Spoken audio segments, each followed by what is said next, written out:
কিছুদিন আগে ভাইরাল হয়েছিল অ্যালোভেরা শরবত। মানে এই অ্যালোভেরা শরবতটা আমি বাংলাদেশের একটা চ্যানেল থেকে দেখেছিলাম। কী কী দিয়ে বানিয়েছিল হঠাৎ করে মনে নেই, কিন্তু আজকে খেতে ইচ্ছা করছে। দেখে যাক। এই যে আমি এইভাবে ছাড়াই, একদম ছাড়িয়ে একদম এইভাবে এইভাবে এইভাবে করে এইভাবে করে ছাড়াতে থাকি। এইভাবে করলে না দারুণ হয়। বেশিরভাগ না অ্যালোভেরার জল মাথায় দিই, মুখে দিই। আজকে ফার্স্ট টাইম গিলবো, মানে খাবো। তো হয়ে গেছে, আমার কাছে মিক্সি টিক্সি নেই, মিক্সি নকশ হয়ে গেছে, কিনতে হবে। আমি হাত দিয়ে এরকম এরকম থেতলো করে নিচ্ছি, থেতলো করে যে কটা ছিল এইভাবে করে চলো এর ভেতরে দিয়ে দিলাম। দেখছো আমি এইভাবে দিয়ে দিলাম, দেখতে তো হেভি লাগতেছে। এইবার জল ঢাইলা দিই, দেখি কেমন টেস্ট হয়। তার ভিতরে জল ঢাইলা দিলাম। কী যে বানাচ্ছি আমি নিজেও বুঝতে পারতেছি না। তারাও আর কি দেবো, একটু গুলাইনি, ভালো করে গুলাইনি। তাহলে লালা লালা এখনও ভালো লাগে না। খাওয়া যাবে তো যাবে না তার ঠিক নেই। তারা হুট করে রান্নাঘর থেকে মনে পড়লো সন্দক লবণ, মানে বিট লবণ, যেটা সন্দক লবণের যে কী বলে, যাই হোক, না দিলে তো খাওয়াই যাবে না। ব্যাস কিছু দিয়ে দিলাম। এবার যে আর কী দেবো ভাবতে পারছি না। মনে করি, হ্যাঁ, এবার জিরের গুঁড়ো পেয়েছি, মা রান্না করছিল জিরের গুঁড়ো নিয়ে ভাজি, তো জিরের গুঁড়ো ওর ভিতরে দিয়ে দিল। কী যে হবে তার ঘোড়ার ডিম জানে, পরে দেখা যাবে। খাওয়া যায় না, ফেলে দিতে হয় না, কি করি, ভালো করে গুলাই নি। আর মনে করি আর কি দেব। তো হুট করে আবার আমার কি মনে করলাম যে আবার রান্নাঘরে ছুটে গেলাম, ছুটে যেয়ে লেবু নিয়ে এসেছি। এবার দেখি আমাদের একটু লেবুও দেবো। লেবু দিলে কি টেস্ট কি অন্যরকম লাগবে সেটাও ভাবছি।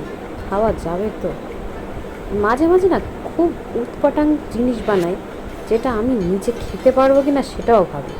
তো দেওয়া হলো, দেওয়ার পর আর ভাবছি আর কি দেওয়া যায়। ভাবতে ভাবতে আমি ভাবছি, ভাবার পরে আর কি দেব। আমি না ফ্রিজ থেকে বরফও নিয়ে এসেছি, একটু ঠান্ডা ঠান্ডা না হলে তো আর খাওয়া যাবে না। শরবত বানাচ্ছি, একটু ঠান্ডা না হলে চলে, চাই মরেছি। ঠান্ডার জায়গায় একটু বরফটা আর বেশি হয়ে যাচ্ছে বলে মুখে খসে নিল। এটা আর দেবো না, এটা থাক। এবার একটু বেশি হয়ে গেছে, একটু খেয়েই দেখি। বাহ, দারুণ টেস্ট হয়েছে, খারাপ না। শরবতটা মাঝে ভাইরাল হয়েছিল, বাংলাদেশের লোকরা হেভি অ্যালোভেরার শরবত খাচ্ছিল। তাই আমি ভাবলাম আজকে আমি একটু শুরু করে দিই। আমি না উৎপাটাং জিনিস এমনি খাই ভালো, কিন্তু অসুবিধা নেই, খাওয়া যাচ্ছে। চল, একটু কমে গেছে, একটু ঘুলিয়ে নিই ভালো করে। এবার ভাবছি আর কি দেওয়া যায়। তারাও আমি না দৌড়ে রান্নাঘরে গেলাম, আবার রান্নাঘর থেকে ফিরে এসে আমাদের না কিছু লঙ্কা দিয়ে দেবো। বাঙাল মানুষ লঙ্কা না দিলে ঠিক পোষায় না। আদা, গরম মশলা, জিরে, হলুদ যা পাবো সব কিছু দিয়ে দেবো। খাওয়া যাবে না মানে খাওয়া যাবে। আর আমি তো উৎপাটাং হারকাত করি, সেটা তো তোমরা ভালো করেই জানো। কিন্তু সত্যি বলছি, উৎপাটাং হারকাত না, রেসিপিটা ঠিক এরকম টাইপের ছিল। এবং যাই হোক, একটু খেয়ে দেখি। যাক, এবার টেস্ট হয়েছে, বাহ, অসাধারণ লাগতেছে টেস্ট। তোমরা যদি ট্রাই করতে চাও ট্রাই করতে পারো। অ্যালোভেরার জুস মিক্সিতে করে নিলে না বেটার হয়। আর ভিতরে যে দানা দানা মতন রয়েছে সেগুলো চাবিয়ে চাবিয়ে খেয়ে নিচ্ছি। কী আর করা যায়, বানিয়েছে তো কষ্ট করে, খেতে তো হবে।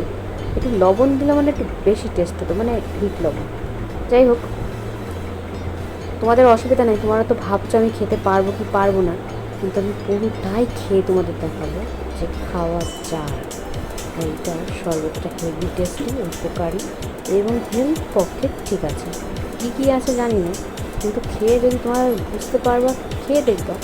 আর যদি এর মধ্যে কী কী উপকারী সেটা তোমরা গুগল থেকে সার্চ করবে। এত পড়াশোনা করিনি এখন, খাওয়ার দরকার, খেয়ে নিই, পরে কি হলো না হলো পরে দেখা যাবে। রীতিমতো আমি খাচ্ছি, আর আইস প্যাকও কালের মধ্যে ডুবে যাচ্ছে। কি ঠান্ডা রে বাবা, আর সাথে অ্যালোভেরা, খুব বিরক্তকর লাগছিল, কিন্তু এদিকে দেখছি টেস্টও ভালো।